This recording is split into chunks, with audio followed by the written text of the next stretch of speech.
ಸೇರಿಕೊಂಡು ಈ ಒಂದು ಪ್ರತಿಭಟನೆಯನ್ನ ಮಾಡ್ತಿದ್ದಾರೆ. ಒಟ್ಟಿಗೆ ಬಿಜೆಪಿ ಮಂಡಲ್ ಕಚೇರಿಯಿಂದ ಈ ಒಂದು ಪ್ರತಿಭಟನೆಯನ್ನ ಮಾಡ್ತಾ ಇರುವಂತದ್ದು. ಇದು ಬಿಜೆಪಿ ಮಂಡಲ್ ಕಚೇರಿ ನೋಡಿ. ಬಿಜೆಪಿ ಮಂಡಲ್ ಕಚೇರಿಯ ಮುಂಭಾಗದಲ್ಲಿ ಜೆಡಿಎಸ್ನ ಕಾರ್ಯಕರ್ತರು ಹಾಗೂ ಬಿಜೆಪಿ ಕಾರ್ಯಕರ್ತರು ಎಲ್ಲರೂ ಸೇರಿಕೊಂಡು ಈಗ ಪ್ರತಿಭಟನೆಯನ್ನ ಮಾಡ್ತಾ ಇರುವಂತದ್ದು. ಧಿಕ್ಕಾರವನ್ನ ಕೂಗ್ತಿದ್ದಾರೆ ಎಸ್ ಟಿ ಸೋಮಶೇಖರ್ ಅವರ ವಿರುದ್ಧ.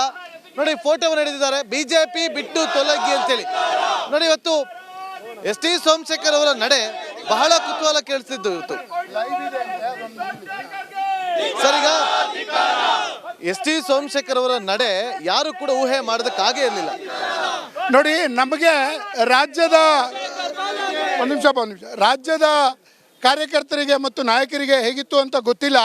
ಆದರೆ ಸ್ಥಳೀಯ BJP ನಾಯಕರ ಜೊತೆಗೆ ಅವರು ನಮ್ಮ ಕಾರ್ಯಕರ್ತರ ಜೊತೆಗೆ ಸಂಬಂಧ ಮುರ್ಕೊಂಡು ಈಗಾಗಲೇ ಹೆಚ್ಚು ಕಡಿಮೆ 4-5 ತಿಂಗಳಾಗಿದೆ. ಅವ್ರ ಜೊತೆಗಿರುವಂಥವ್ರೆಲ್ಲರೂ KPCC ಆಫೀಸಲ್ಲಿ ಜಾಯ್ನ್ ಆಗಿರುವಂಥ ಕಾಂಗ್ರೆಸ್ಸಿನ ಕಾರ್ಯಕರ್ತರು. ನಮ್ಮ ಕಾರ್ಯಕರ್ತರಿಗೆ ಇವತ್ತು ಸೋಮಶೇಖರ್ ಅವ್ರ ಮೇಲೆ ಇರುವಂಥ ಆಕ್ರೋಶ ಏನು ಅಂತ ಹೇಳಿದ್ರೆ, ಅವರು ಕಾಂಗ್ರೆಸ್ಸಿನಿಂದ ಬಂದ್ರೇನು ತಲೆ ಮೇಲೆ ಮೆರೆಸ್ಕೊಂಡು ಅವರನ್ನ ಜೊತೆ ಕೂಡಿಸ್ಕೊಂಡು ಅವರನ್ನು ಎಲೆಕ್ಷನ್ನಲ್ಲಿ ನಾವು ಎರಡೂ ಚುನಾವಣೆಯಲ್ಲಿ ಅವ್ರ ಎಲೆಕ್ಷನ್ಗೆ ಅವ್ರಿಗೆ ಯಾವುದೇ ರೀತಿಯ ದ್ರೋಹ ಮಾಡದೆ ಚುನಾವಣೆಯಲ್ಲಿ ಅವರನ್ನು ಗೆಲ್ಲಿಸಿದ್ದೀವಿ. ಈ ಕ್ಷೇತ್ರದ ಜನ ಗೆಲ್ಲಿಸಿದ್ದಾರೆ.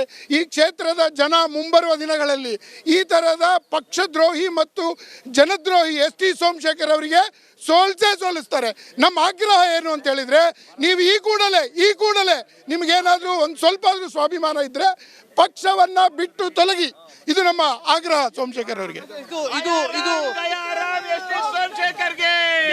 ಆಯಾರಾಮ್ ಗಯಾರಾಮ್ ಅಂತೇಳಿ ಆಕ್ರೋಶವನ್ನ ವ್ಯಕ್ತಪಡಿಸಿದ್ದಾರೆ. ನೋಡಿ, ಅಲ್ಲಿ ಮತದಾರರಿಗೆ ದ್ರೋಹ ಮಾಡಿದ ಶಾಸಕ ಎಸ್ ಟಿ ಸೋಮಶೇಖರ್ಗೆ ಧಿಕ್ಕಾರ ಅಂತೇಳಿ ಪ್ಲಕಾರ್ಡ್ ಅನ್ನು ಹಿಡಿದಿದ್ದಾರೆ. ನೋಡಿ, ಇಲ್ಲಿ ನೋಡಿ ಒಂದು ಕಡೆ ಇಲ್ಲಿ ಎಲ್ಲರ ಫೋಟೋವನ್ನ ಕೂಡ ಹಾಕಿದ್ದಾರೆ. ಇನ್ನು ನೋಡಿ, ಈಗ ನೋಡಿ ಇಲ್ಲಿ ಎಸ್ ಟಿ ಸೋಮಶೇಖರ್ ಅವರ ಫೋಟೋ ಕೂಡ ಇದೆ. ಸೊ ಈಗ ಪ್ರಮುಖವಾಗಿ ಇಲ್ಲೆಲ್ಲರೂ ಕೂಡ ಆಕ್ರೋಶವನ್ನ ಹೊರಹಾಕ್ತಿದ್ದಾರೆ. ಇದು ರಿಪಬ್ಲಿಕ್ ಕನ್ನಡದಲ್ಲಿ ಎಕ್ಸ್ಕ್ಲೂಸಿವ್ ದೃಶ್ಯಾವಳಿಗಳನ್ನ ಗಮನಿಸ್ತಾ ಇದ್ದಾರೆ. ನೋಡಿ,